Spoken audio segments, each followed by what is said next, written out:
நீ இதை ஒரு கதை என்று நினைக்கிறாயா? இல்ல, இது உன் வாழ்க்கையை பற்றிய எச்சரிக்கை. இப்போது கேட்கிறாய், ஆனால் நாளை நீ கேட்கும் இடத்தில் இருப்பாயா?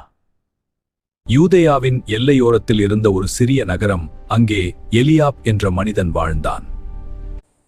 அவன் பணக்காரன் இல்லை, ஆனால் அவனிடம் இருந்தது ஒரு பெரிய அகந்தை.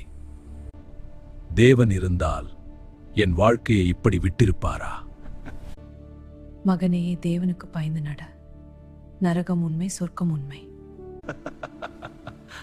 அம்மா, மரணத்துக்கு பிறகு எதுவுமே இல்லை. இதெல்லாம் மனிதர்களை பயமுறுத்த உருவாக்கிய கதைகள். ஒரு இரவு, மழை, மின்னல், இடியோடு எலியாப் திடீரென மார்பு வலி கொண்டு தரையில் விழுந்தான். யாரும் அருகில் இல்லை.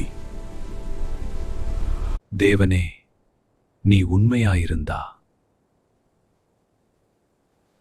அதற்கு பிறகு அமைதி.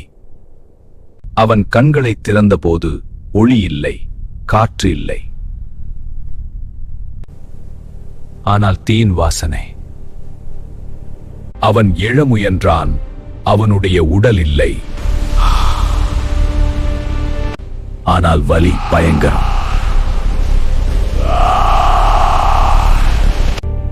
யாராவது இருக்கிறீரா? அந்த இருளிலிருந்து ஒரு குரல் வந்தது. இது நீ தேர்வு செய்த பாதையின் முடிவு. அவனுக்கு முன்பாக அக்னி ஏறி வெளிப்படுத்தின விசேஷம் 21. அந்த தீ சாதாரண தீ அல்ல. எரிகிறது, ஆனால் அழிக்கவில்லை. அங்கிருந்த ஆன்மாக்கள் அலறினார்கள்.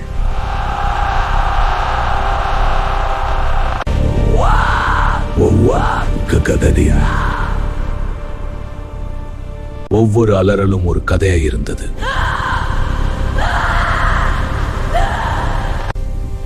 எனக்கு இன்னொரு வாய்ப்பு கொடு.